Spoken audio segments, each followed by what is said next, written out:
Yo, my people, this is Inside the Music with your boy E-double-B. In this season, I'm going to be sitting down with some of my friends who have produced some of the hottest bangers to come out of the UK. Make sure you like, comment, subscribe, and turn on the notification bell. Ding, ding, ding. OBS.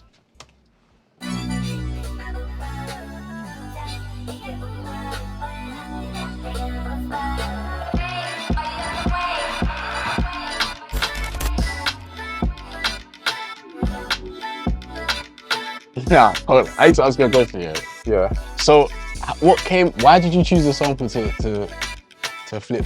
Why? You know what's so funny? With the actual sample itself, I remember Darkoo just messaged me. She was like, "Yo, sample this." She just said, "Sample this." I was like, "Okay." She didn't give me no direction or nothing in it. Yeah. So I was thinking, yeah. I was a bit timid because I was like, that was like the second beat I've ever made for her, innit? Okay. So I was just thinking, like, how am I gonna make this sound as hard as possible, innit? Yeah. So what I ended up doing, she did the sample. She ended up telling me the sample. I chopped it up, so I ended up trying to find the metronome, and I think the metronome was actually like 105 for the original song. For the original song, it was like 104, 105, and then what I did is that I transposed it.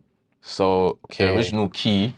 If we was to go to the original key now, I'm gonna like take out all the presets and everything in it. Cool. So let's just do this. Obviously that part. Cool. And that was the part that I liked the most out of the whole song, innit?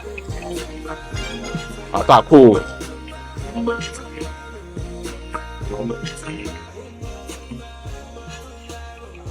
And then after that, I did the other sample, like continuing.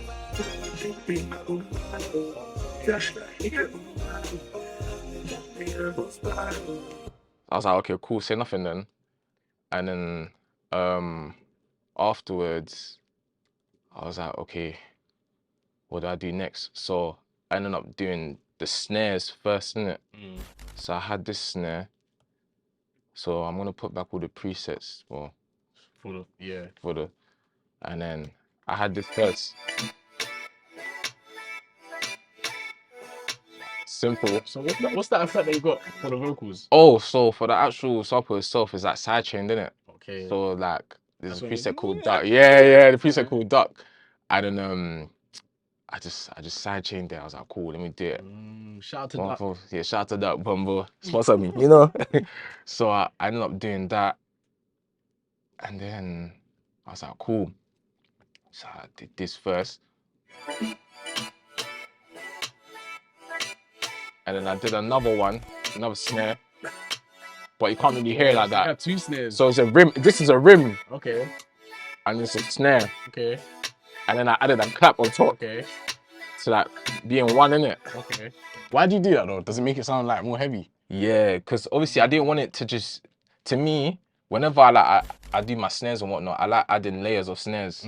Just so that it sounds different to the ear. Okay. So it sounds like flat, like just crunchy so kind of vibe. Are you panning the snares or no pan, just same? staying the same. So okay. So before you move on, how did you get in contact with Darkoo? Because a lot of people, a lot of up and coming producers are finding it hard to get in contact with these artists, bro. So how were you blessed? That's a good question. It was actually through a mutual. So my friend Janelle, shout out to Janelle, she's close friends with Darkoo, innit? Okay. And obviously off of the songs that I produced beforehand, she was like to Darkoo, like, yo, like I think you should look in with Enzo. Okay. I think you guys would be able to make something. And funny enough, Darkoo messaged me the day before my birthday. Oh. So she was like, yo, are you to come studio? I was like, the day before my birthday, I was thinking. Bare blunt, fam. I was like, it's blunt. She's like, where's your address? Booking your cab now. I said, try. Day before my birthday, you know. I was thinking, I look, you didn't want to go, but then my boy was like, nah, go, man. Like, you never know. You never know, things, man. And then from there, that's how we met. And then from that day forward, that's it. That's it, man. Nah, man, that's it. lit, fam. That's lit. So with that, obviously you have to big up your friend, innit? Yeah. First PRS check, you have to give. see, April. No problem. But what was I saying? Do you think like she asked you to chop up this sample only because of what you did with Odil's Naive one? I believe so, yeah. I feel like she wanted that element of trying to see what I can do by flipping samples. Yeah. Just to bring that feeling back when I did know you were saying it. Yeah. And that's what I thought when she was like, sample this, innit? So I tried to be like, okay, cool. How can I make Now You but not make Now You? Does that make sense? Yeah. How can I make it not like that but have similar elements? Yeah. So that's how this whole track came about. And then yeah. Cool. Show me some of the synths and stuff that you're going on, because that's one thing I like about your production, man. You got some lit synths and stuff in there. Yeah, so appreciate it. take me through those ones, man, so I can get some gems from that as well. Yeah, man. Let's go. Alright then, cool. I have to go out. Cool, so this is the lead, innit? You know, the famous Enzo lead. Oh, that's exactly what I was talking about, that lead, bro. You know how many people say every time I talk about it, that's exactly. You play in church as well? Yeah. Yeah, that's where it comes. It always comes from there. It always comes from church, innit? So I had this lead.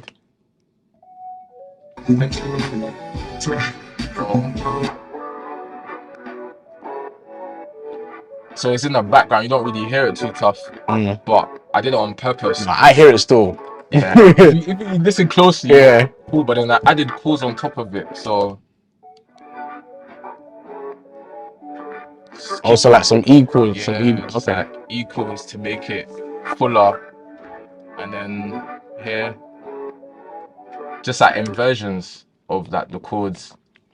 It's quite simple chords, isn't it? Yeah. And then after that, what did I do? Let's go back to the drums, because there's a part of the drums that I want to talk about. That's not credited. Cool. So this thing that I did here, yeah, this took me like 30 minutes to do. 30 minutes. So this was like, I got it from a stock plugin called After Party, innit? Okay. And then it had this sound. So it had this ch. I was like, nah, let me chop it up and just flip it. So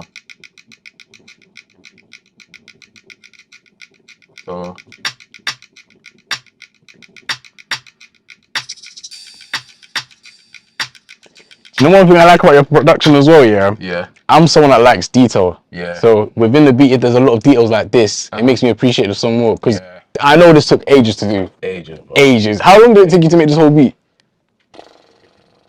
I'll be real, probably more than a day. No, you know. Really? The overall yeah, track, the overall 100%. No, not the overall track, but including the vocals, like the beat itself. The beat itself, it literally took me an hour 30, because she literally messaged me that day and I sent her that same night.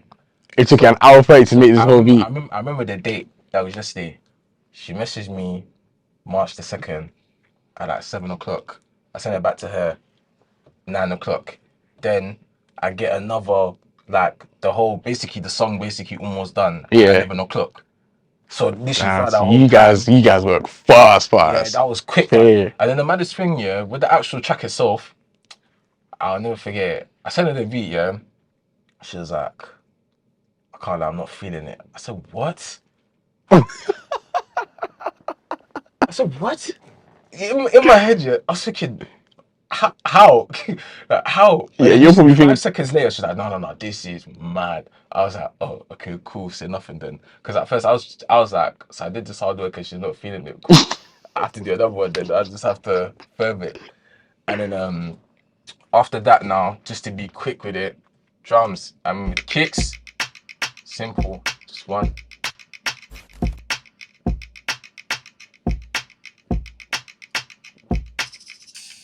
I need to hear that bass line, man.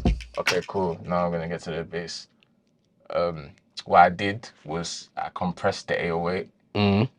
I used the preset on Logic. A lot of the stuff that I do whenever mixing is actually stock plugins, if you want me to be fair. Yeah, man, that's a thing that a lot of up and coming producers should appreciate, man. You 100%. Don't need all these mad, crazy, expensive VSTs, bro. The stock plugins are actually the actual plugs, bro. Yeah, like trust me, like for producers that like listen to Enzo, listen to Sai, listen to Sir James, Jamps, like a lot of the stuff that we do, It's like From it's stocks. from stocks, bro. Like I kid you not. Like so, I just did that, and then I used the preset that's a stock plugin as well, and I had the bass.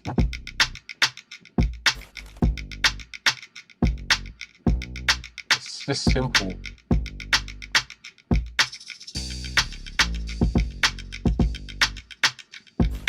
So this is the part that I like the most. I like this part, innit? Shout out to my boy Sir James, you know. Oh, he did some guitars on there. Some guitars, you get me? Okay. So this is like the chorus part as well.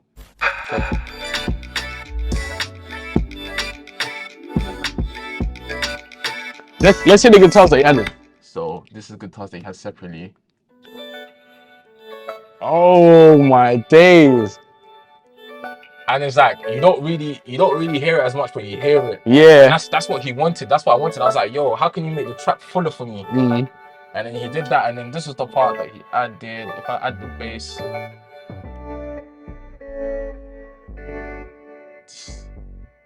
But then within the second chorus, what I did, I added more hi-hats. So if we now go back to the whole drum pattern, again, with everything else,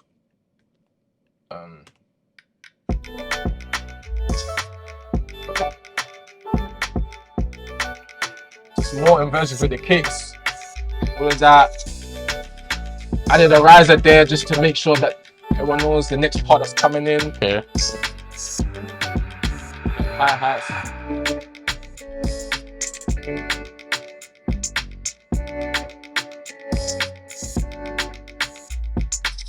Play with a sample, and then I put it like octave lower.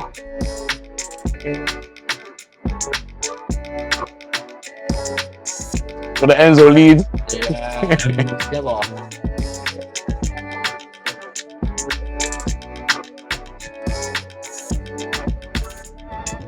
And then the second verse, this is like the unreleased version. Okay. So with this one, obviously Mayorkun used the first 8 bars of it, and then they end up using this part again for like the next 8. Okay. Verse. So this was in the high key. I added that here.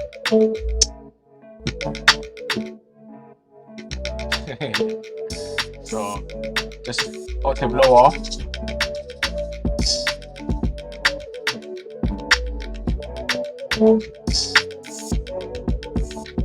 This is part I prepared.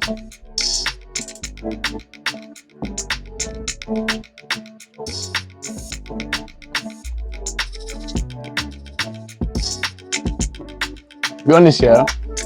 When I'm listening to music, yeah, and I make a certain face, it's touched me. It's touched me. I know. It's you know. Can't lie. Yeah, and obviously, like a lot of the times, a lot of producers have clocked that within my 808s, I use it as if it's the actual drum itself, innit? A lot of people. Someone taught me that. MB Mike Johnson taught me that. Yeah, man.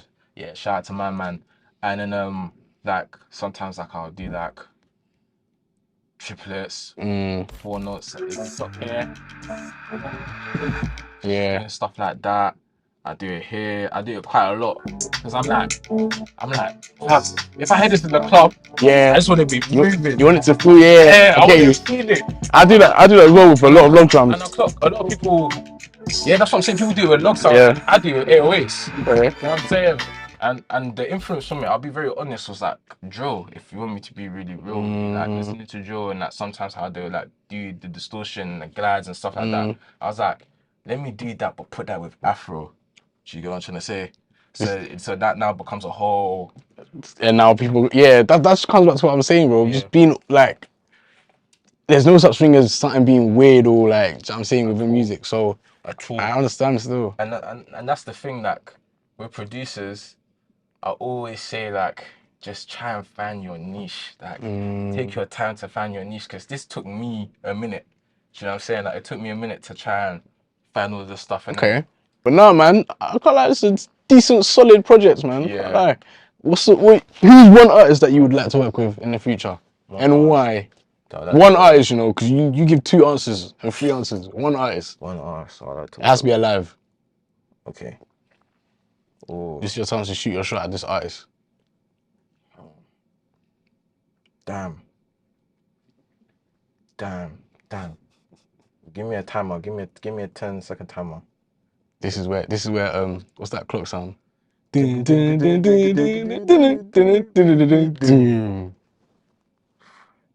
Well, I'll say Coffee, you know. Oh, Coffee's one artist that I would definitely want to work with. I feel like I'll make something that's just completely different with her. I feel like her music as well. I listen to Coffee, like Coffee's hard. Like, I rate her. I just feel like that would be one person that if I make a song with, I know it's gonna go off. It's gonna go off. 100%. Without a doubt. Like I could say all the other artists, but I feel like it's not the same. It's not the same, innit? But yeah, Coffee. It's just because her style is different, and I haven't heard anyone that sounds like her, bro. True. I haven't heard anyone, and I haven't heard anyone that even tries to like duplicate what she does. Yeah. So it'll be nice to make something with her for my sound, and then incorporate that together, because that way a whole new sound could come about. You know what I'm trying to say? So Makes sense. That's just where it is. But yeah, man. Alright, bro. You know, there she go, Darkoo featuring Mayorkun. Thank you. Thank you, man. Appreciate you all the time, man. No worries, man. You know, and that's it. That's a wrap. We out. Bumbo.